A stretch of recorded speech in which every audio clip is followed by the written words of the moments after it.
And I'm so pleased to see you all here today in person, cohorts from 2020 all the way to the future cohort of 2023-24. It's just amazing to be able to do this. So thank you so much for joining us. Thank you for joining us online.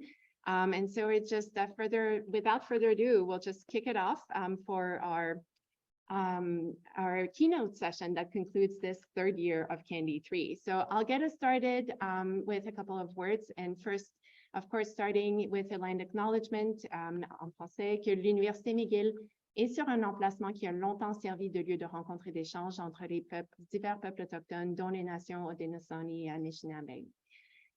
Nous reconnaissons et remercions les divers peuples qui ont marqué ce territoire et particulièrement la reconnaissance du fait que ces peuples sont venus ensemble dans un lieu qui est maintenant celui qui nous rejoint. So to recognize the fact that we are now, that the spirit of coming together is one that imbues CAnD3 very, very fundamentally, and that we are so grateful to be able to carry this forward. And also to recognize that as many of these ancestral territories right now are under threat or have been burning, so that I just wanted to take a moment to note and to share thoughts, to send thoughts with those communities. Some of them have been displaced and are still struggling with this environment. They have been stewards of the lands, and we are, I think, have to uphold similar standards, hopefully going forward in keeping that land that we share. So that's it for our for this line acknowledgement. A little bit of housekeeping to start with. Some of you may have already figured this out. The restrooms are located out of the hallway. It's important. There's some out by the hallway. There's also some downstairs as well as some upstairs. If you're going upstairs, do navigate carefully. This is an old heritage house, and the staircase are accordingly a little bit crooked. So especially as you walk down, but there are more stalls upstairs, so all the way, so you can also maybe explore a little bit. So before we move on to the main attraction, I just wanted to, now that I have a captive audience, give you a little bit, share with you a little bit of the highlights of CAnD3 this year, because we had our midterm report, actually getting ahead of myself there. We had our midterm report and we submitted it to SSHRC, and this is a very momentous event in a partnership grant. And it came back, and you all, most of you contributed to this, and thank you so very much, because it came back with massive kudos. We exceeded expectations on all but 2 indicators where we met expectations, so that's okay, and so we are very pleased to share that and to share with you some of those highlights. So we have now 74 fellows, counting 74 fellows across 4 cohorts, and I'm just going to quickly flash for you those fellows. So the first year, the ones who trusted us in a pandemic and came with us on this pilot project, thank you so much. Second year, many of you are here also today.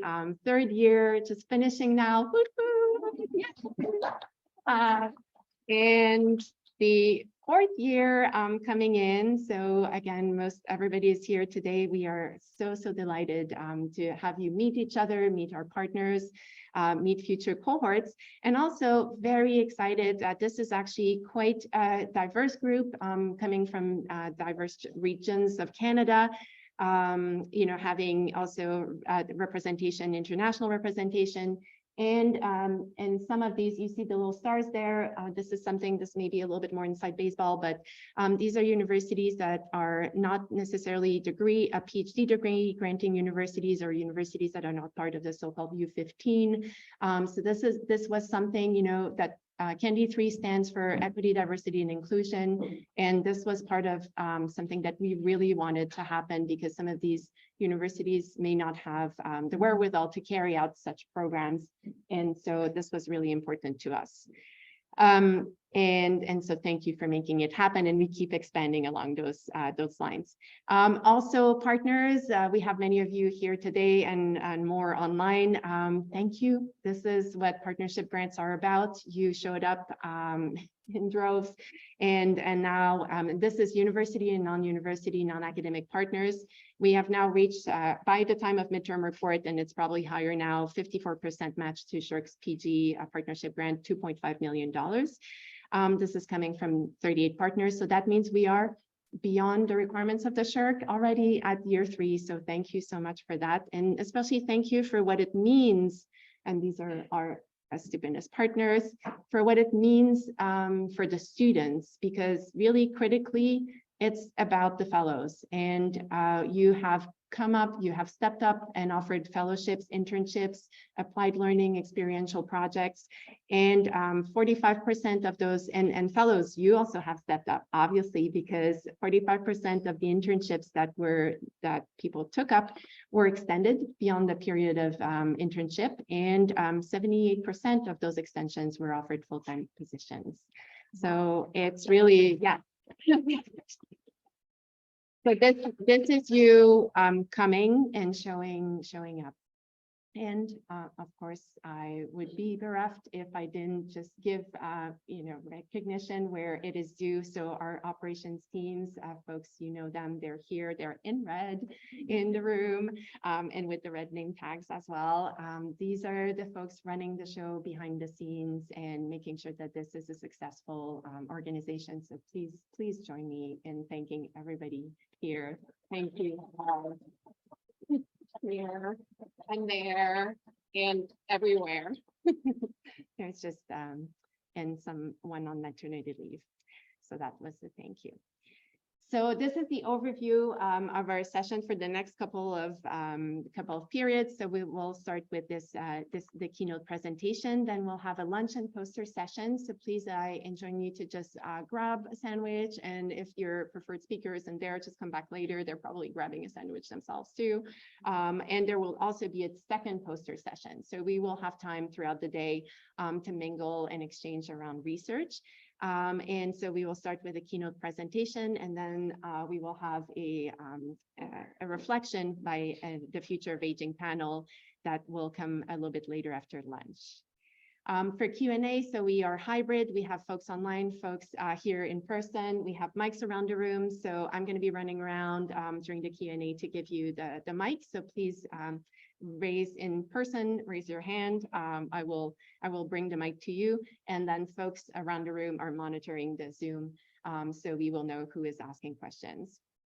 Translation, pour la traduction simultanée, si vous voulez sortir vos téléphones intelligents et prendre le QR code qui sont là, vous serez en mesure de downloader une application qui vous permettra de suivre en traduction simultanée à l'écrit ce qui est dit en connectant au lien ici ou en connectant au réseau. Donc, vous allez voir qu'il va y avoir une option qui dit connectez-vous à un réseau de traduction. Vous allez être en mesure de vous connecter parce qu'on a ici du staff qui est déjà en train de broadcaster cette traduction.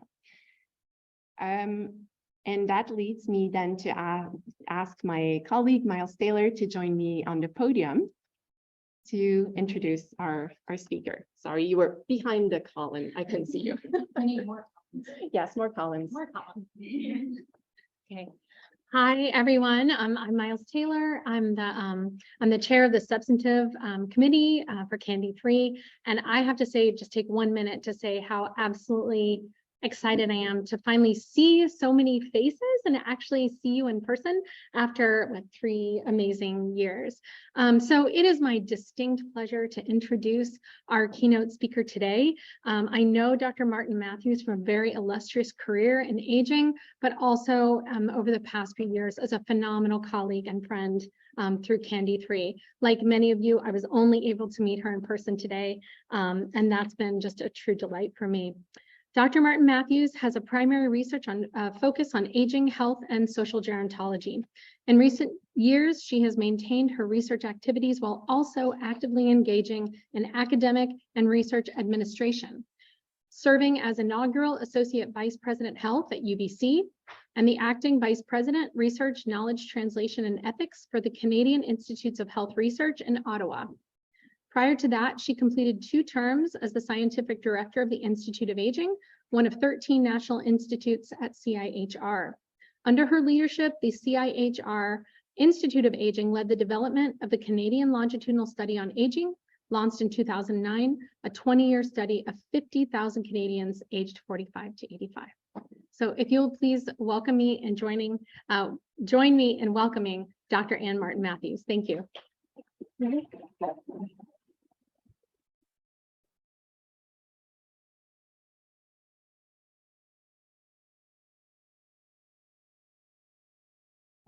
This is the clicker. This is the clicker, so this advances this. Exactly, and this is the pointer. Yeah, gotcha. So we'll do that. Okay, Very thank you. Thank you so much. Well, thank you so much. It is lovely to see who's taller and who's shorter than any of us expected. So I gather I have to be mic'd, okay, or something. This is Okay.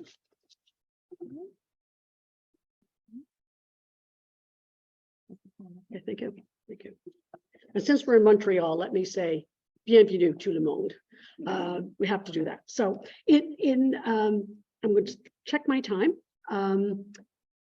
Emily and I talked a while ago about what my talk title might be, but as I was writing it out, when I've had the reference to promising directions, I felt in some cases, I think these are needed directions. They may not always be quite as far along as they could be. And around the self-reflections piece, I'm going to be citing some work by Joe Hendricks where he talks about living our subject matter. And I think whether you feel that's self-reflexive or not is an issue, but certainly living our subject matter. So I'm going to talk about that. So just let me begin. Actually, I'm wrong with the first day here. It was May the 1st. So just let me start by sort of drawing the analogy of a journey. I'm about to retire at the end of this year. So I've been cleaning out my office, which is quite a task after decades and decades. And I came across a copy of my job talk when I applied to the University of Guelph in 1978. So a historical document of major proportions. And I just thought it was really interesting as someone who started life in St. John's, Newfoundland, spent 25 years in Ontario, now 25 years in British Columbia. Just her reference to research as analogous to a journey across the country. The reference to many serendipitous turns, and I really want to emphasize that serendipity of our experiences and finding that your plans change and you have to adjust as you go, and what happens may add to or detract from the total travel experience. So that's a bit what I'm going to take you through over the next 50 minutes or so, a bit of my journey, but what the learnings are about aging as we go along. Being mindful, of course, of what Kierkegaard said. We live life forward, but we make sense of it and we understand it backward. So this is all going to look really logical and seamless. And oh, she had a life plan. And that's not true at all. Okay, you seize opportunities as they come along, but just important to recognize. So what I am going to talk about are first just a few slides on the field then and now. When I began teaching in 1978, as I like to say to my students, back in the last century, some issues of promising directions, needed directions around longitudinal processual research, some social context in there of how society has changed, and then the issue of emerging and important ways of knowing about aging and old age. Then a bit on living our subject matter and give you a few examples from my own research.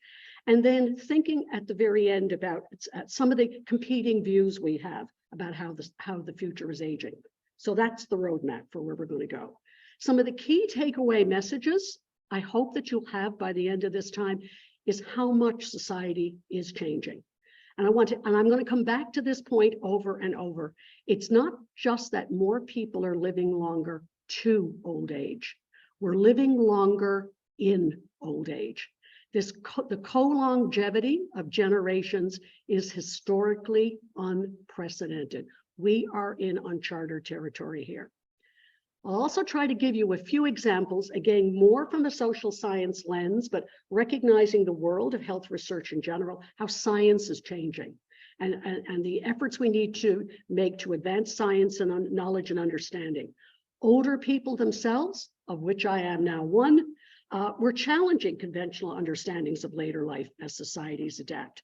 And I'll try to do that through the insights from a career that will, by the time December comes, be 45 and a half years in social gerontology, weaving together the retrospective and prospective approaches. Now, my next slide is going to is something I have never done before in talking to a group of people. It involves positionality. And we know in the social sciences, it's very important to declare your insider versus outsider status, where you're coming from in relation to the topics you're talking about. And my grad students and I spent a lot of time on notions of positionality in the grad course this spring.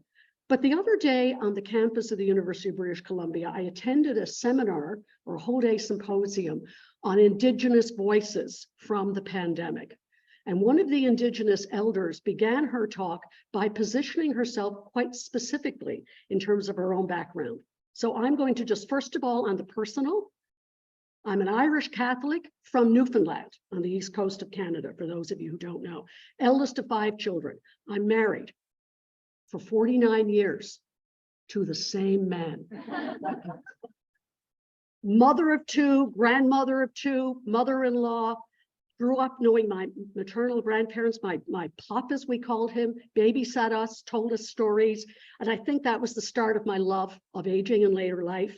I had 34 first cousins, which blows my children's minds, 30 of whom lived in the same town as I did. But the family was divided on religious grounds. My father's family was more Protestant. My mother's family was Catholic. So some cousins I didn't know so well because they went to Protestant schools.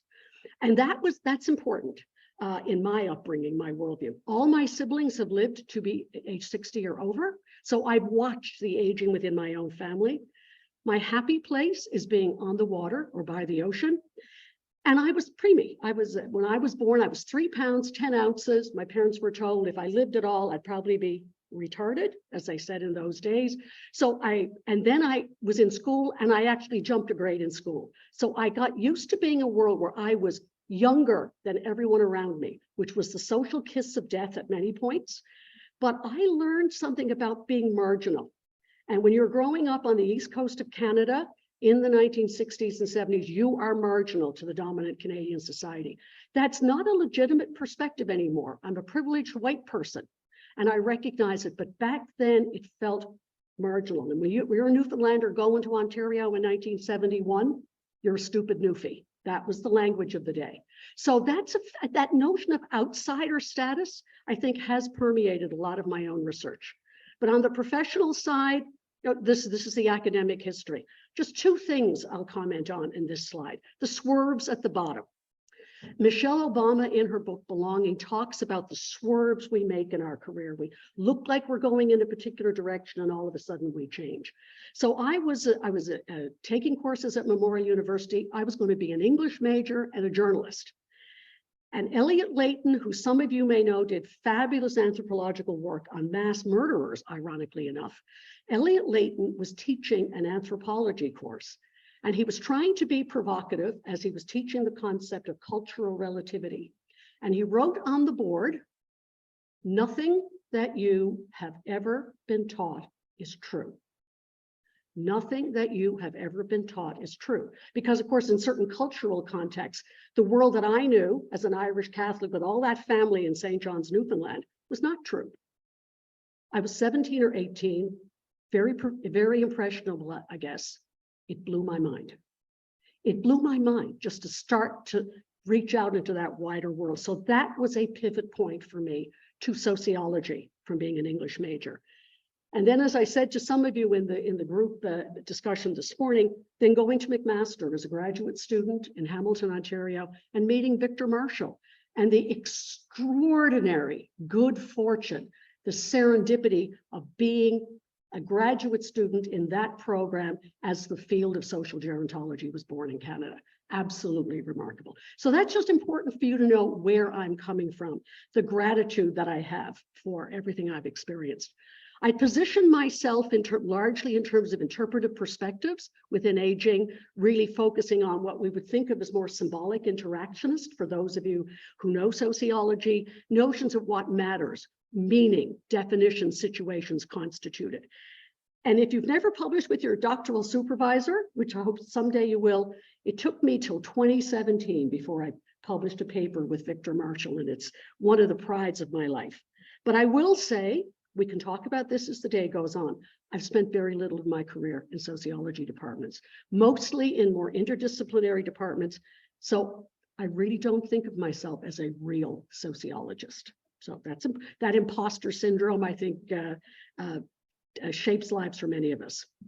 Before we get into some of the specifics on aging, I just want to, and some of the insights from my own career, I think it's important to acknowledge these 4 elements of population aging and not forget, because we can lose sight when we're so embedded in it.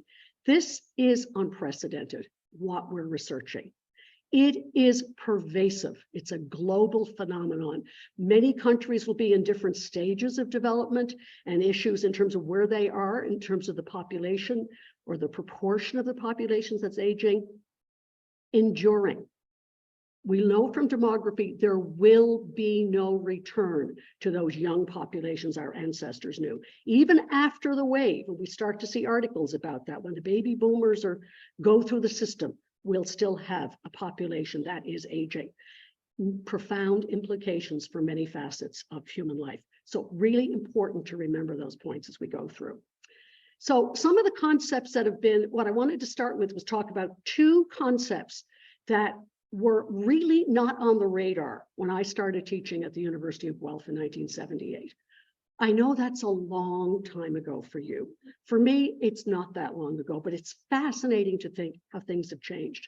So one of my Bibles, if I can use that language, back when I started teaching was the Handbook of Aging in the Social Sciences. Now, when you looked in the subject index, under C, you had Canada and you had cohort. That's the order in the subject index. Do any of you have an idea of a C word that is not there, was not there in 1976? Give you a minute just to ponder that. Something that is a very dominant narrative in research on aging today. Every handbook since then has, with increasing length, talked about this. Caregiving. Isn't it almost inconceivable that in 1976, caregiving wasn't even on the index, the Handbook of Aging in the Social Sciences. So that raises the question, and we're not going to spend more time on this, but why wasn't it in the handbook then? Does it represent a shift in medicalization, a paradigm shift, a more medicalized version of the life course? We don't talk about normative family life. Families did what families do back then as well, but we didn't call it that. This is a different way of framing the language of intergenerational ties. Does it matter? With what consequences do we talk now about? I'm a caregiver to my mother, etc. I'm a caregiver to my father. So I'm just going to park that, but just make you aware, didn't even exist as a topic then. The second was the issue around Alzheimer's disease and dementia. I remember distinctly the day at the University of Guelph where I had to look up what Alzheimer's disease was and how do you spell it. We talked about senescence, we talked about senility. So over the course of my career, the narrative around dementia has become so synonymous with what later life is. So I just mentioned when I was scientific director of the Institute of Aging, a third of our budget went to focus on issues of dementia, even though we know there's some worldwide decline in prevalence, but of course a real increase in the incidences because we have more older people living longer. We have more dementia, and yet there are real shifts internationally. So those are just 2 examples of some quite fundamental ways of thinking about later life that just weren't there back when I started teaching. That said, particularly in terms of dementia, there have been some really interesting developments in terms of how we think about dementia in later life. And I particularly just want to, if you don't know either of these, it's a movie, it's essentially a long video or a movie, Alive Inside. You can look this up on YouTube. You can find 6-minute little clips from the movie because there's a lot that's contested right now about who has the right to distribute it. It's a sad tale. This is a beautiful example of using music therapy to actually access the inner selves of people who really haven't had a voice for years because of their dementia. So type in Henry, Alive Inside Henry, YouTube, 6 minutes, and it is the most amazing example of what can happen when you're not using psychotropic drugs, which is a legitimate societal value. We can fund thousands of dollars worth of psychotropic drugs. We won't pay for iPods with music programmed to what's meaningful to you in long-term care facilities. It's a really interesting statement of the value that we place on certain kinds of approaches and therapies. So that's good to see that change. This slide is just giving you a quick summary of some of the things that have changed over the course of my career. And so last slide, I'll deal with this. But just to say, I was part of a group, and I see others of you in the room who were there at the time. CARNET, the Canadian Aging Research Network, only existed for 5 years. This was the first time in Canada that the 3 funding councils, Social Sciences, Humanities, what was then the Medical Research Council of Canada, and Engineering and Natural Sciences, combined on a research initiative. Only 1990 doesn't seem that long ago to me, probably does to you. But now that's a way that we think more about how to work collaboratively. So now we've got initiatives like Age Well and the Frailty Network, and then Healthy Aging Canada. We're waiting for some funding announcement on that very soon. Longitudinal research, I'll come back to this, very provincial, very focused locally. Now we've got the CLSA, but back then, anyone here from Manitoba? Because, oh, well, good for you, because Manitoba was a real leader. The Aging in Manitoba study, a real leader in longitudinal research in the Manitoba add-on. And then I think a really positive development in terms of research on aging is back then, we talked about research on or for older people, advocating on behalf of older people. Now it's with older people, it's with partnerships, co-creation. So the first person, oh, I didn't know this was going to be all this done this way, but Norma Jozdowicz from Manitoba was the first person who ever used those words that I recorded from, we have to move on from advocacy to partnership. And when Norma was a member of our advisory board, and the Institute of Aging actually helped fund this Grey Matters publication, which is actually now free online through the University of Calgary, about how to do research and co-create knowledge with older people. So that's the past. We're now aware that we're in a period of time where over the ensuing years, we've had significant social changes, and that shapes the context of the questions that we ask. As I've said before, more people are living to old age. And yet, as recently as last week, I was sitting in a seminar in Vancouver where someone just talked about the proportion of the population over the age of 65. And I sat there thinking, I don't think that's the issue. The issue is that we have multiple generations over 65. That we do have this co-longevity of generations. So let's just dive into that a little bit. We do have, I think, a really problematic notion of 65 plus. We homogenize through our language an entire population that can span 40 plus years. We talk about the elderly. Fortunately, we use that language, yes, less than we used to, but we still use that language. I see Doug Norris here, formerly of StatsCan. Doug, the most recent StatsCan data I can see on the proportion of the population over 65 who has the child over 65 is 10%. I think it's got to be higher than that now. That's a fairly old statistic. But this, even amongst my own group of friends, these are descriptions of people, you know, 66-year-old woman with a mother and a father who are still alive. We're not always taking that broader view of that progression as we move through later life. So in the analysis that you will be doing and are doing in your research, it's important to make the distinctions, to think about the young, whatever language you use. And Janice Keefe and I have debated this language a little bit. Is it young old versus older old? Is it deep old age? What is it? But there are differences. There's cohort differences. There are differences. So to homogenize is an error in my view, but it's also processual. I will be 72 years old in a couple of weeks.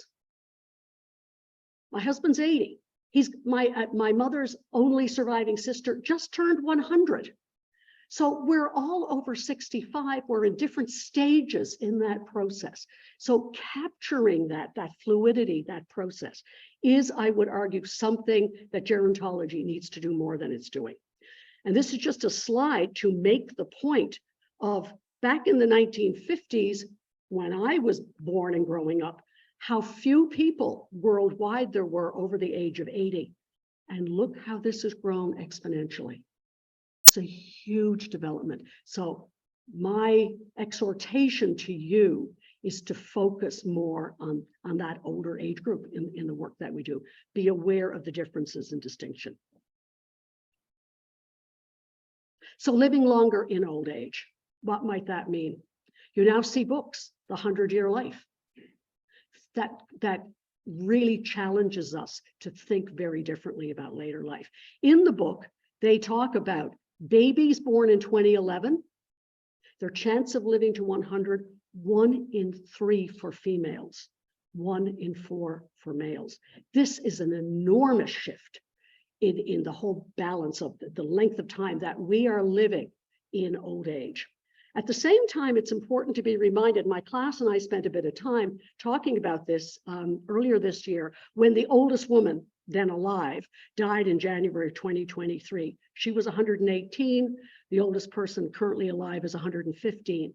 But it's important to be reminded that Jean Calment, who was the oldest recorded person, who lived about 122 and a half years, she died nearly 26 years ago. So all this language about increasing the lifespan, which has been so much the focus, certainly in some of the biological and biomedical spheres, there's a lot about that, adding to our lifespan. Many of us would argue we want to add to our health span and enhance our quality of life while we're alive. So this is stalled. Some people say we're on the cusp of a breakthrough in terms of longevity. I don't know myself that that's the priority, but that's a value. But that's important to keep in mind. Also, in terms of what the world is looking like now, we know that families are smaller, they're longer, they're more generations, they're fluid. People have a variety of definitions of what constitutes fictive kin or kin-like relationships. It might not be those to whom we have biological ties. They're often distant and dispersed. Fewer births, fewer children. And Janice Keefe is here, and Janice said years ago I couldn't find the reference, Janice, but she talked about if a woman had 1 child and that child was a son, the likelihood of her outliving him. So we have to be aware of that as well. Later life divorce, not a tremendous increase in those statistics, but it's certainly prevalent. Geographic distance and mobility, we well know. Many of you come from many parts of the world. You may have family that's very far flung. I think one of the more interesting, very interesting historical trends is the prevalence of what we call going solo. So Kleinenberg wrote a book several years ago about going solo. We could spend more time on this, but I just wanted to introduce you to this notion. Some parts of the world, some of the Nordic countries talk about as many as 40 to 50%, for example, of males in their 30s going solo, living alone. But we know overall the number and proportion of people who are single, maybe they were always single, divorced, widowed, the number of years spent as a single person, and the number of people living solo, these have all increased. So again, we were talking earlier this morning about aging happening at an intersection of many different trends. Just being aware that this is a trend, suddenly becoming widowed and being single in later life. It's different than it used to be because we're in many ways not as couple-oriented a society as we were back when I worked on the book Widowhood in Later Life in the 1990s. It's a shift, so it's important to be aware of that shift. At the same time, to think about what are the implications for society. We know in the UK, they now have a minister of loneliness. There's real concern about the emergence of loneliness in terms of mental health issues. So just to recap, in terms of societal change, the issues that impact us in terms of our focus on aging and gerontology, the need to understand deep old age, the oldest old or the very old. And what is striking, how few studies there are worldwide that actually focus specifically on that older age group. The Newcastle 85 plus study, the Finnish vitality study. Thank you, Mari, for posting something on that just last week on Facebook, reminded me of that very fine study. But what the Newcastle study tells us and emphasizes is the diversity of capability at age 85. That, again, this is not a homogeneous population. It's very diverse. And that increased longevity does not necessarily equate to very high disability or dependency. That we do have survivors.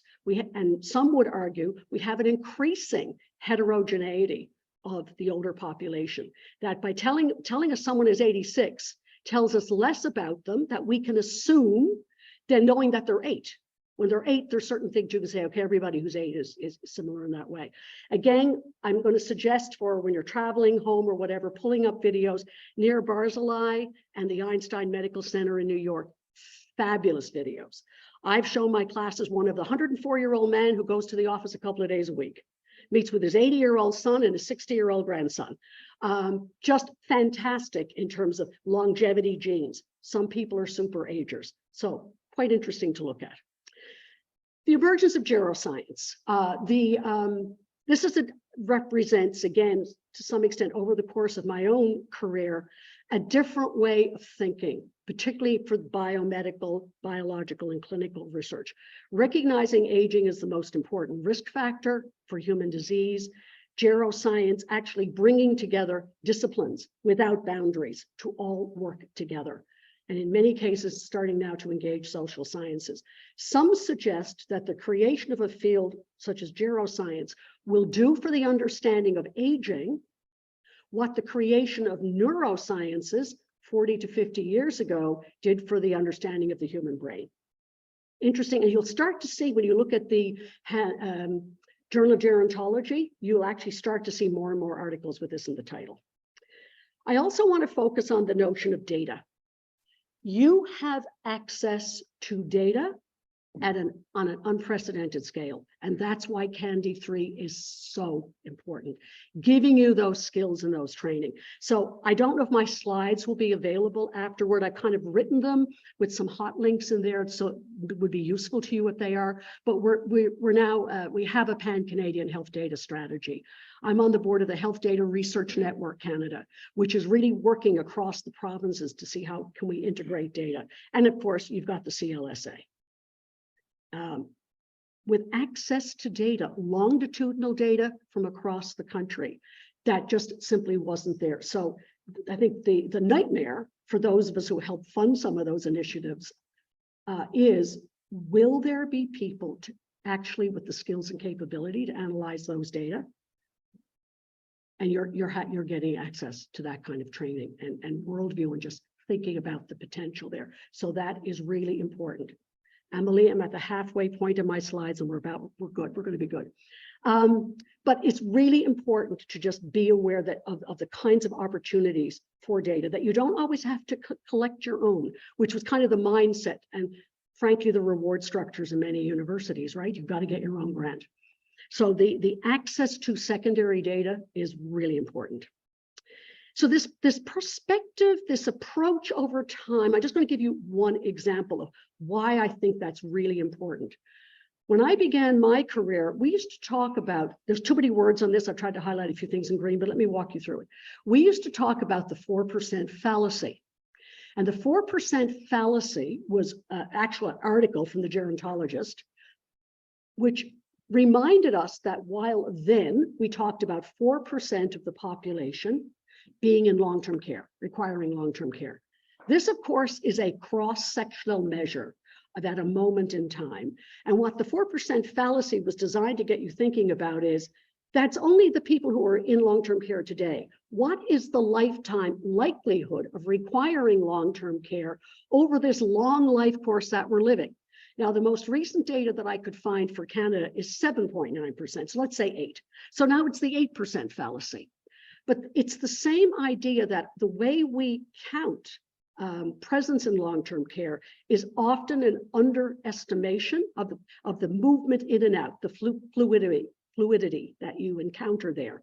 So the National Bureau of Economic Research in the US actually lists this as one of the major misconceptions of later life, that very few people will end up using long-term care. These data say 62% of people over the age of 85 will have at least one stay in a long-term care facility or nursing facility in their lifetime. Other estimates are 70%. I've seen some that are 45, some that are 32. But the bottom line is that most people will require some form of long-term care support, which could be in the context of their home. It actually could be in an institutional setting, could be a residential setting, could be in a hospital, but will require support services and housing in their lifetimes. And that's why the capacity to look prospectively, longitudinally over time is so important. And I don't want to embarrass her by how often I referred to her, but Janice, I've actually put a reference to pathways in here, because I think that's what we have to be talking about more. So in summary, we've got the changing societal context, the new lenses that we have to apply to our perspective and thinking about the future. More heterogeneous, recognizing a very heterogeneous older population, more focus on the oldest old. Again, in one of the seminars on my own campus a couple of weeks ago from another department, they were talking about the average age of the population that they were studying was 72. So I sat there and thought, well, what's that telling me about aging? Seriously, you know, and you even look at some of the journals, the number of times the average age is somewhere in the 60s or 70s. We need to be thinking differently. Intersectionality, obviously important. And I won't go through my list here, but I just looked at the bios of this year's cohort of fellows. You're doing this. Gender is emerging constantly. Racial issues, ethnocultural diversity, sexual orientation. All of these topics are coming up in the research that you're doing. So kudos to you. This is where we need to be doing more and focusing on the individual, community, and society level. We're seeing more complex research designs that focus on transitions and trajectories. That's the language of the CLSA. The life course approach, we talked about it this morning, recognizing that things get set down earlier in life, that these are important issues. And again, the partnership issues that I've already identified, working with people. CIHR strategy on patient-oriented research, really important. The CIHR, Canadian Institutes of Health Research, actually dictates now what's called SGBA+, sex and gender-based analysis, for all the research that we do, recognizing how important that is. So that's the world in which you'll be doing the research that you're doing. So let me just turn, before I start to talk a bit about my own career, I'm fascinated by what I would call the emergence of ways of knowing about aging.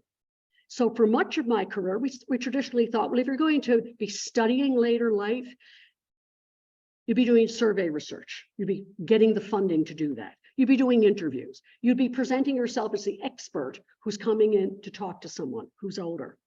Some nice examples that have emerged over time, in addition to survey research, include ethnography. And I would direct you specifically to Mika Lowe's book, 2013, Aging Our Way. I love that book because she focused over 3 years on a population of people in a small community in New England from 85 to 103 years of age. It's not an age group we talk about much. Obviously, it's a very particular cohort. I love the sense of aging as stubborn resilience that comes through in her work, that people felt they aged well when they demonstrated stubborn resilience. So ethnography is a way. Film, but then people are acting, they're doing aging in some way that they're being directed. Documentaries can be useful. I've had students in my class look at documentaries. Often they're edited, but people are being themselves. Cultural representations in books and theater. I've recently become interested in social media.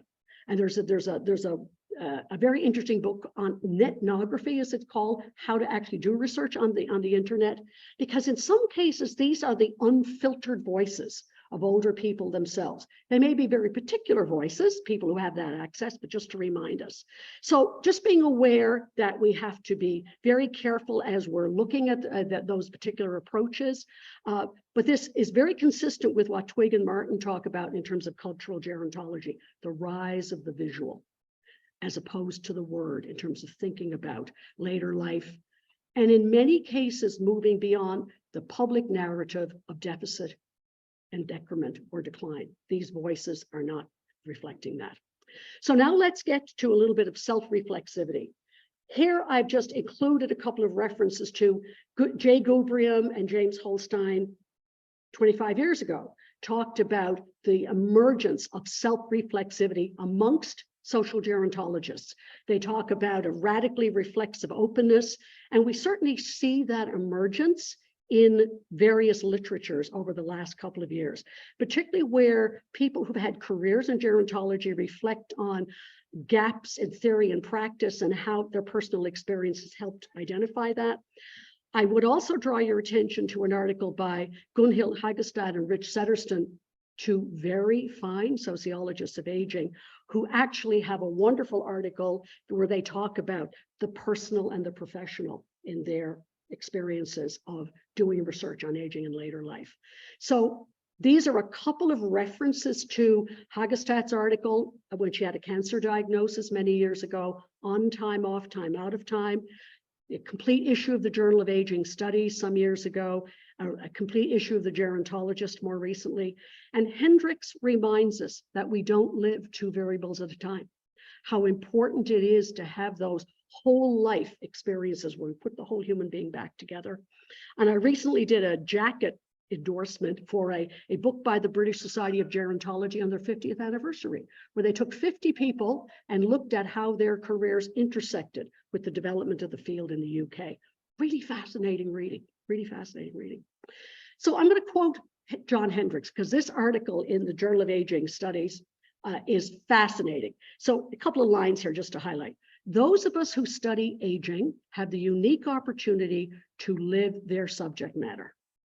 And the issue is whether personal experience can make us better scholars than scholarship alone. Do our scholarly efforts and our experience come together in ways that enrich one another? How do we integrate what we know with how we live? It is a question that goes to the very heart of our scholarly endeavors. Do we separate personal life from professional life? Some of the types of research questions that you ask might not be reflected in this kind of approach, but certainly for me, they are.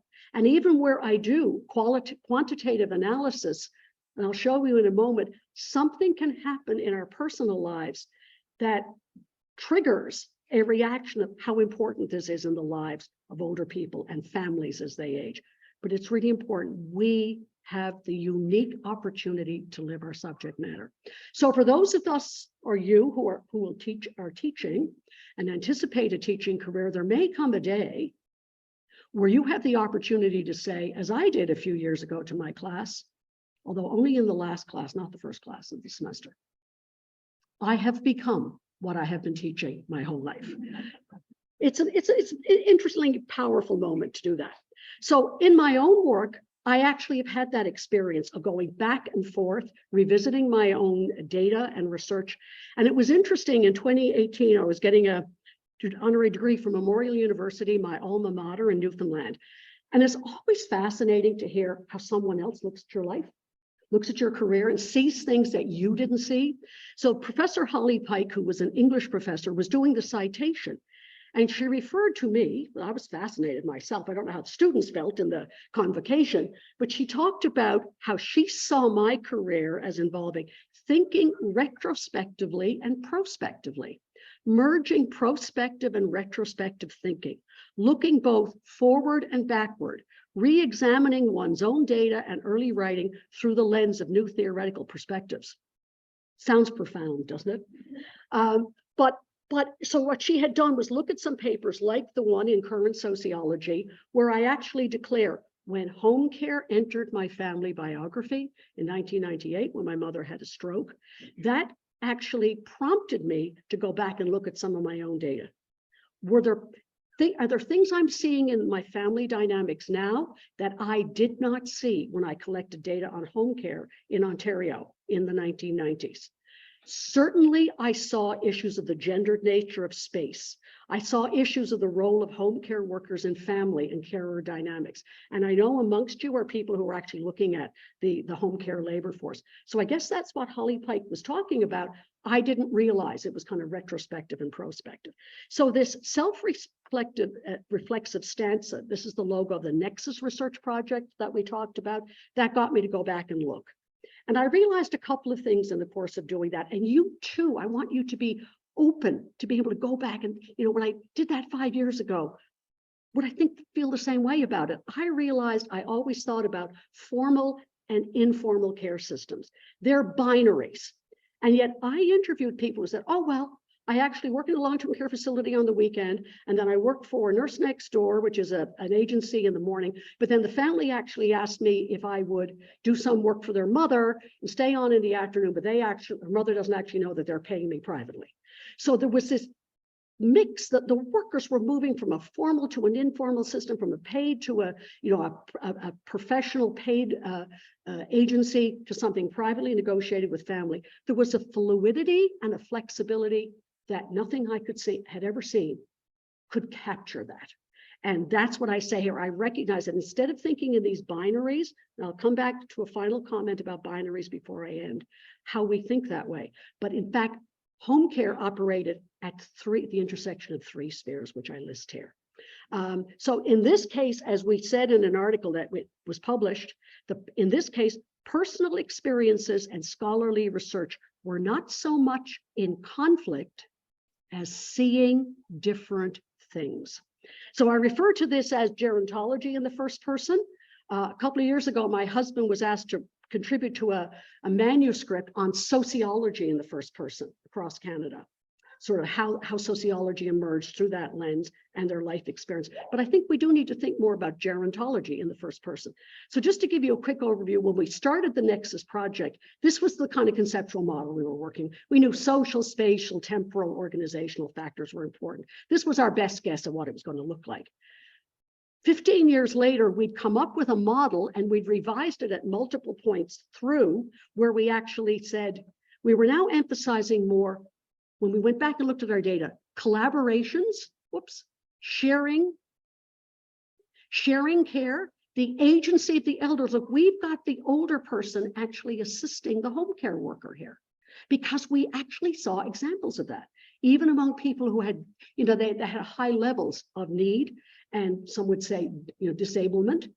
We saw that there. So we went back and refined and re-refined our own models.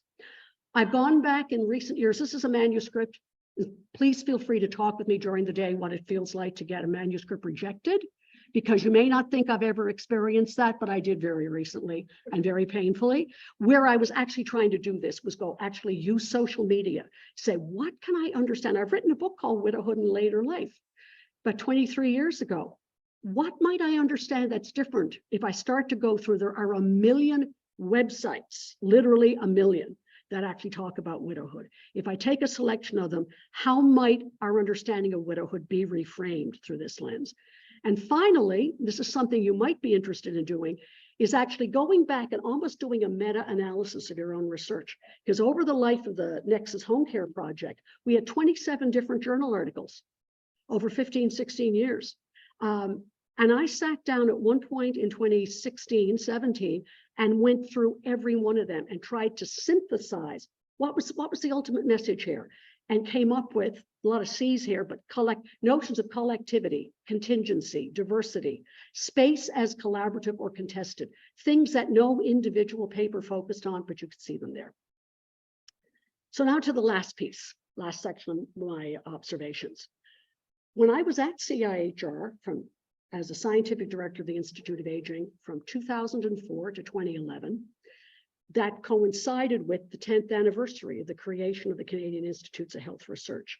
So we were asked, each scientific director was asked to anticipate or make a statement of aspiration as to where we would be 10 years hence. So this is what I wrote. So 2020, thinking ahead to 2020. This was my vision, that we would have an integrated focus of geroscience, advancing our understanding, and this was particularly the biological processes of aging, that the CLSA, the Canadian Longitudinal Study on Aging, would be enhancing knowledge of clinical behavioral intersections with social, cultural, and economic contexts. So CLSA would have that capacity to help advance understanding, and then optimizing health and health services for very elderly people will become national priorities. So this was the dream and the vision back in 2010. I still think that this holds up, I think, as a vision. I think we've seen more about the CLSA, but we still have a long way to go, particularly on that last part. And your questions this morning about the policy interface really reflected that. I like to cite the work of Tom Kirkwood. He actually is a biologist of aging, but I think a real Renaissance man who's actually even written theater about aging.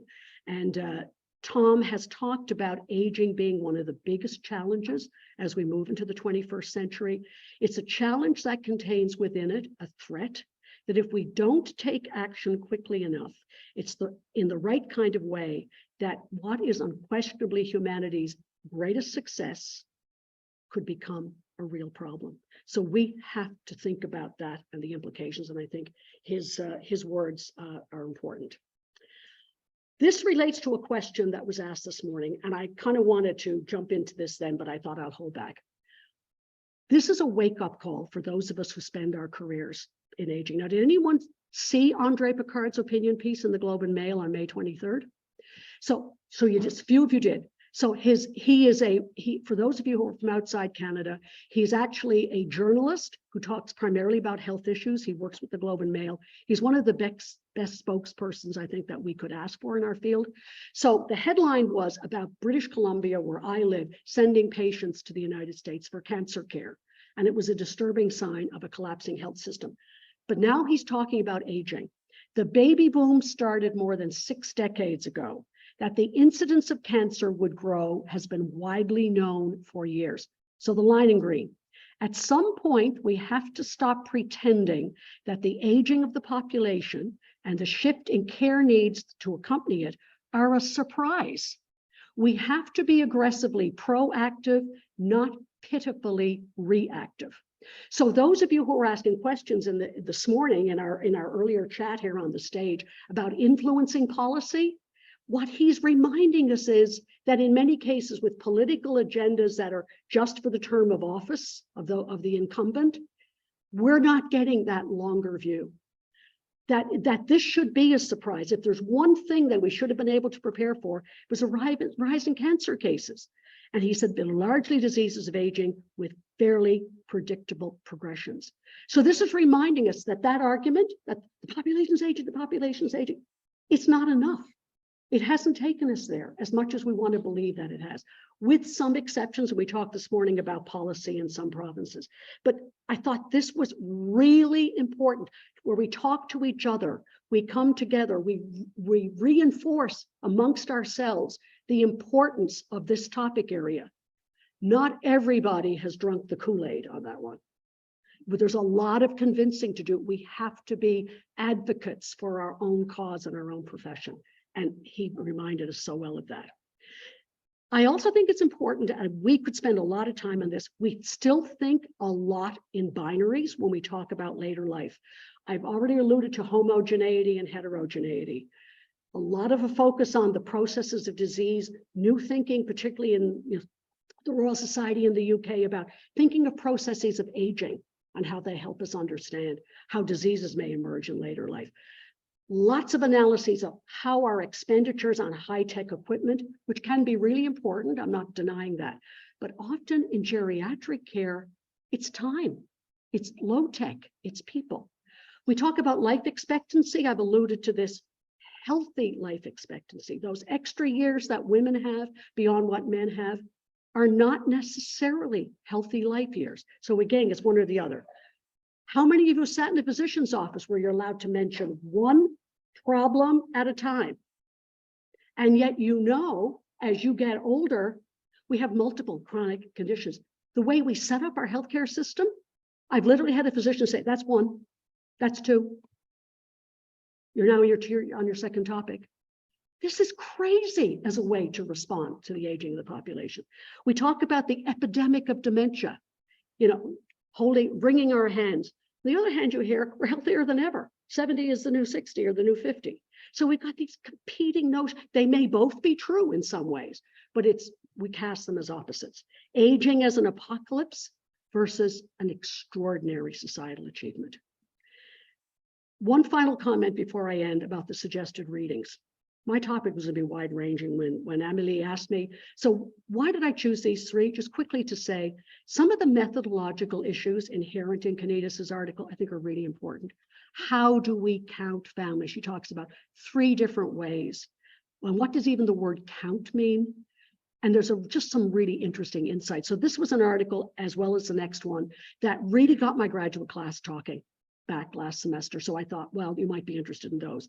The Verbi Timonen and Lolich article was really interesting. Just the notion of dependency as status.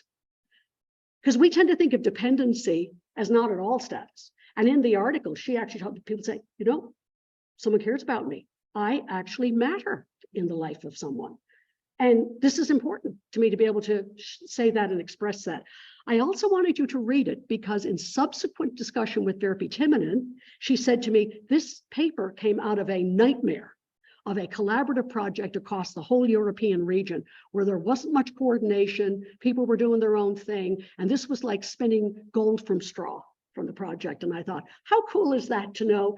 You might be thinking every paper is born of a wonderful collaboration and everything is clear and is whatever. And this is a beautiful story of a project that went haywire. Okay, so remember that, the little gems that you may be there to extract yourself. And of course, Hans Werner Wahl, Aging Successfully, you know, ever since Rowe and Kahn wrote their article, this has kind of been the way we frame things. Some beautiful policy papers from Europe about how this has actually shaped measuring success for aging populations for some countries. So really important to be aware of that contrast. So one of the things I hope when we talk about heterogeneity, you come away with the multiple realities of old age and the continuum in between. Now, I haven't used my pointer, but can you see her leg going up? This is allegedly humanly possible. But these are both realities of later life, right? They're both real, but most of us live here in the middle. We could go, well, I don't know, I'm live or go here, but you know, we could go one way or the other. It's just really important to just keep that lens and that perspective as we think about aging. So the future is aging, but we've got really contrasting images often. One that you'll see in my last slide, frail and bent. Another image, more vigorous and energetic.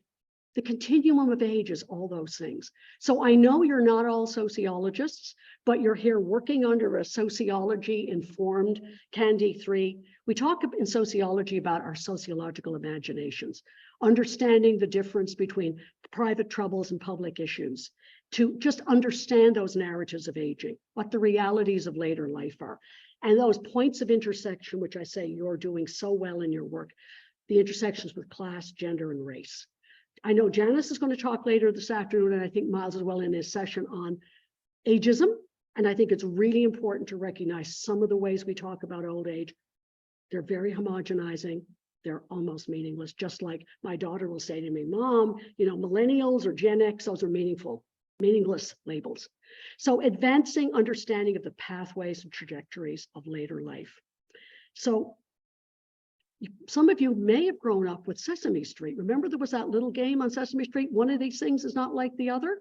One of these things is not like the other. You know, this is a pretty typical thing you'd see in Europe. I took this photograph outside a hotel in New Zealand a couple of years ago. I never know what you're supposed to do when you see a sign like that, frankly. But these are very contrasting images of later life, not unlike the photograph I showed you.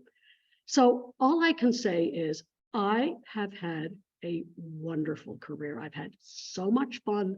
I think the words for me are keep your sense of integrity, but integrity with tenacity. You're going to have to fight to get aging to be important in so many and recognized in the context in which you work. But I wish you well, and I hope you have as much fun as I've had. So thanks so much.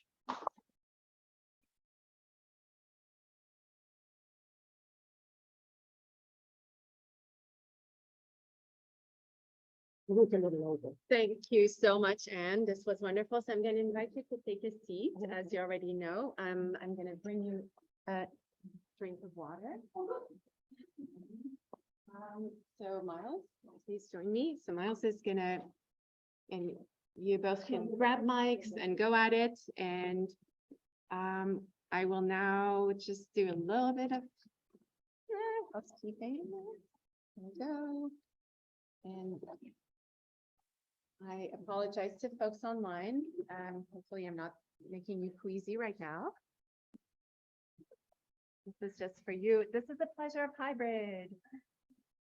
But you're adapting very well. Thank you. So here we go. And folks are going to be, showcasing you all. So you're going to be able to, so folks online, our speakers are able to see you. And right now, and if you move to them, yes. Sorry. Those are larger. Make sure that they can see you. There we go. This is lovely. So you can see the room. Oh, Here we are. So this is set up. This is set up. We're all good. I'm going to grab a mic and go ahead. So time for Q&A, folks. So I'll be moderating the Q&A and we will be, great. So I will be moderating the Q&A and we will be pivoting. I'll be moderating the Q&A and we will be pivoting back and forth between, is this correct, any in-person questions, and then we're going to be taking questions from our hybrid audience in between. Emily? If you have a question, raise your hand. Yes, please raise your hand. Yes. And that was simply excellent. I believe you've done some work in the Scandinavian countries. I believe in Finland, looking at, if I understand it, perhaps their long-term care. Can you comment on what we have to learn by looking at countries, particularly Scandinavian countries, but perhaps others, in terms of what we might do here in Canada? Thank you, Doug. And Mari Altonen is here. She's in the first cohort of postdocs, and Mari is a postdoc from Finland with whom I worked. So I think some of this she can speak to even more than I, but so not so much focusing on Finland exclusively, but in the Nordic countries, we often talk about, even in Denmark, for example, how over the age of 80, I think it is, that until quite recently, everyone received an annual visit at home. Just a kind of a wellness check, just checking in to see how people were doing. And on a national level, of course, we're talking about a much smaller country, but that was actually able to provide an indicator of what the needs were, like some of the unmet needs, of how people were adapting and adjusting themselves. Because often that's very hidden in our population. People might be in a situation where they're getting along okay, and then all of a sudden they're replaced, and they need access to us. So just at a national level, in terms of the value that a society places on knowing the circumstances and situations of their older population, that's really important. So I'll just say quickly, Mari, feel free to jump in. The other thing, and we touched on this again this morning in the initial Q&A, is the issue of who holds jurisdiction over issues of aging and population, particularly on top of the elderly population. And in many Nordic countries, it is the level of the municipality. That, of course, is different from how we often do things in Canada. We've got a federated model. We've got some things covered federally, although very little. Home care is not as all provincially. Sometimes things vary at the level of a health authority in the country. And then we have municipal governments who often have to enact policies and practices. So in some national contexts, it's really clear who has the power, who has the jurisdiction, and so they can act. And here that's sort of a real challenge. So you'll get a home care policy that is very different in Ontario than it is in British Columbia or in Newfoundland. So I don't know that I've actually answered those be two quickly that I would say where they do better on just being able to enact policy and also having information about the population. Anything you want to add, Marty? You on the spot? Essentially vote and learn about. Thank you, okay. Well, first I have to say, as a thing, I am proud of our system, but also I know what is not so good there, even though it seems like that for outsiders. But I think one of the main things is that our system is mainly health and social care, both, including long-term care for older people. It's funded by the public system, from taxpayers. It means that families, for example, children, don't have to take care of their older parents or unless they want to. So basically, everyone should be covered by the national insurance, also that long-term care system. If you go to care facility that offers 24-hour care, those are mainly publicly funded. There might be private providers, but basically we have the national social insurance that covers everyone. There are client fees and many debates about that if they are too high, and so it's not perfect. And we have issues when we are trying to maintain the system at the moment, because it is well, it is very expensive in ways, and also we have a huge shortage of staff, and those are very huge issues at the moment.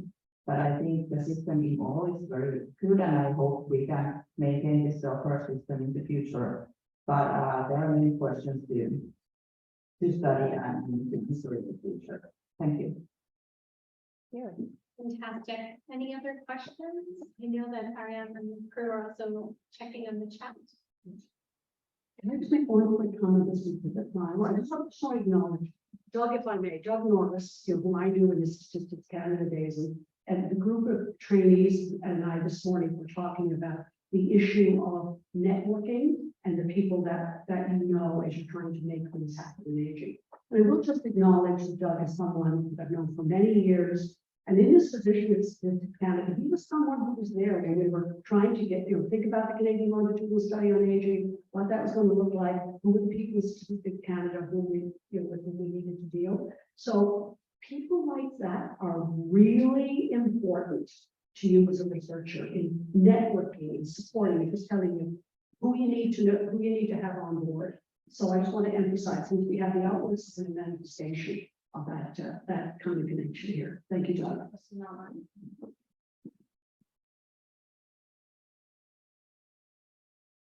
So the question is from Megan Edwards. How have you found disseminating the results of your study to policy decision makers? How have you been able to contribute to the knowledge translation gap in order to ensure these sociological, gerontological findings are provided to government?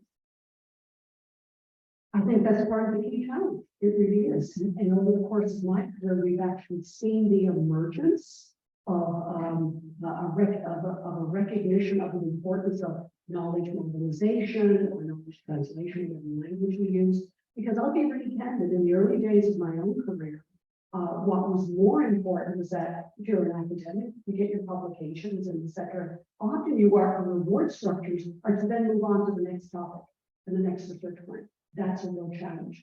So I would say often in terms of looking at my own career and being in the Department of Family Studies at the University of Guelph, one of the things that became really important was focusing on very particular rural areas of the province. So I talked earlier about the level of the municipality. So some of my early work around aging in rural environments, literally going up to small towns like Listowel, Ontario, like, on Lake Huron, et cetera, and actually working with a small local government to think about something that might seem a no-brainer, but in developing day programs for several days, we would bringing people in from remote hamlets around that area of the province, bringing them in, give people an opportunity to be together, to have that social connection, is so important. So my own success, where I can claim success, has been at that sort of smallest micro level of interface with the local government. I mean, I don't even know if you call them a municipality. It's a village, but literally a number of initiatives, what we call one-stop access in those days in rural Ontario. That was something we just chipped away on. And I was in a department of family studies, which was an applied social science, which was supportive of that. Not all environments will be. So that's one example. Other questions?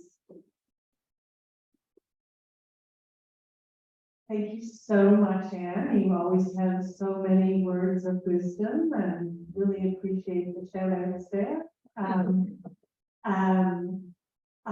My question is about what we've just come through, because I noticed you were doing sort of the overview, and I want to just bring us back to the experiences that we've just had in the pandemic. And I wonder if you could reflect on that from your own wisdom and your own insights through research and the incredible career that you've had, and how it may have brought forth, I'm not going to set you up, but just the differences that older people may have experienced. Longer lived older people. That's what we call the oldest soul. That's what I was telling you, Ron. Anyway, I just wanted to talk a little bit about it. Thank you, Janice. And it's interesting, the symposium that I attended at UBC, participated in last Thursday, was actually about Indigenous voices during COVID-19 and that experience. In the Q&A with the group this morning, you can see we're very prescient in our discussion this morning. We talked a little bit about examples. We're talking about how to connect with policy. And I made a couple of observations, for instance, and you were part of that Royal Society of Canada task force report on COVID-19 and implications for older people. And I think that's an example of a really fine, well thought of report with input from people from, Michael Wolfson from StatsCan, formerly of StatsCan, and Gail Donner, who really worked in the policy realm, policy interface, and then researchers such as yourself and Carol Estabrook from Alberta. So it's an excellent report, and I know that came out in 2020 from the Royal Society, and it's about to be updated again, which is really important. When I look at that, however, I'm sometimes struck by, are we talking to one another? How do we extend the reach of something like that? And why I'm pressed to think about doing that is because, and again, we referred to this morning, the sad reality for those of us who are advocates in aging and researching aging is that the sense that a window has closed on long-term care reform, that with the horror of 84% of the Canadians who died were in long-term care, the horror of having the military go into nursing homes and the conditions that they found. I remember reading the papers at that time and listening to podcasts and documentaries and thinking, well, this is going to do it. If anything is a wake-up call for how we fund, structure, resource long-term care. And that understanding of the conditions of work are the conditions of care, as Pat Armstrong said. The conditions of work are the conditions. So you have horrible working conditions for people who are caring for older people. That's our societal value on the role of care. So Janice, I can't be as optimistic as I'd like to be, because just talking to colleagues recently, our beloved colleague Doc Pringle at University of Toronto We were talking Dustin and the windows closed. If that's gone, that's past. And in fact, what you're seeing now in Ontario is people, some facilities that were really performing badly, Joy, they've actually shut because the land is more valuable, they can sell it to developers. They're getting out of the business of long-term care, as bad as it was. So where do families go? It's almost like COVID has taught them to regroup and think differently. Now that's the long-term care side. In terms of people who are not receiving home care workers who are going into some homes like they could have been. I think we're still coming to understand what the implications of that period of years was for older people. You know, my husband, he's in his 70s and I was in my 60s then, but we didn't see our children or grandchildren for nearly 2.5 years. We weren't in anyone's bubble when we lived in British Columbia. I think we're like a lot of older people in terms of that isolation. So I don't know if the story in Nova Scotia, Janice, is more positive, but I think in many ways, the lesson that we learned from that is we couldn't mobilize then. So the challenges are really great. I mean, I don't need to be a downer, I'm a very optimistic person about that. I'm very optimistic about almost everything. I think we can still just keep chipping, talk the point, chipping away. When I talk about being tenacious, the message has to continue to get through. But the bottom line is, in the parts that we still act surprised about the aging population. So would you answer that question differently yourself, Janice? Not really. Self-function here, it's supposed to happen, but I'm not sure what that's going to look like. I think, yeah. And we do have a dementia strategy for Canada. We talk about, we can't have a care strategy for Canada, like in England or in Australia, because we're multi-jurisdictional. There's no single body. We know there are great examples like Veterans Affairs, where home care comes under the Veterans Affairs Act. That is ideal home care in many cases. We look to that. So there are models. It's not as if we could just bring our hands to our hospitals. Sorry, that was a bit of a downer. I think it's important to name the things that they are. So we do have time for one last question from one of our fellows. Thank you so much for your research and your talk. So I have 2 questions, and they're sort of related, I guess, you know, as a qualitative researcher. And so my first question is, like, how do you get buy-in on from like some stakeholders and other academics like doing research on the heterogeneity of the aging process? And how do you reconcile cultural differences in aging from different experiences and viewpoints? It seems like you know, optimizing in health and trying to live longer seem like such Western constructions and Western ways of going. So I was wondering like how we can reconcile different life experiences. The easy questions. Yeah, so I'm actually, as you're talking, I'm actually thinking about someone that I worked with quite recently, Catherine Tong, who's now at Waterloo, was a research associate at University of Waterloo. Catherine did a PhD at UBC. And in terms of being linked with her project, one of the things we learned really early on was how important it is to go to where people are and to engage with the issues that if you want to actually do research with a group of people, great listening. I think the active listening. I'm not the quote expert coming in telling you what I think the issues are that we need to do research on. So for example, in Vancouver, there were a series of neighborhood houses through local neighborhoods around the city. Catherine wanted to actually work with multiracial, you know, a diverse socioeconomic, culturally diverse population. So South Vancouver Neighborhood House serves a very culturally diverse population.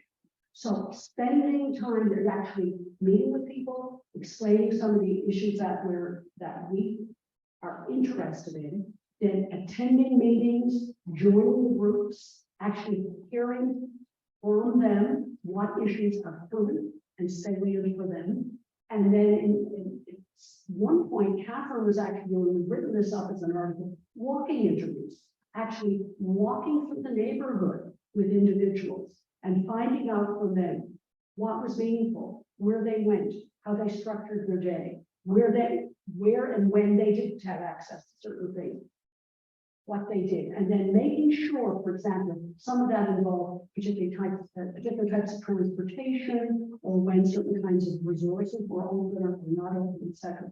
And then actually taking responsibility after we published the research, which we needed to do, and she needed to get her PhD, but making sure that information about those gaps or where kudos were warranted, making sure that that information was conveyed back to South Vancouver Neighborhood House, where they had relationships with the local community. So I think that working with and not being, the sage or the expert, when you obviously understand research, and we could even talk about the language of co-research.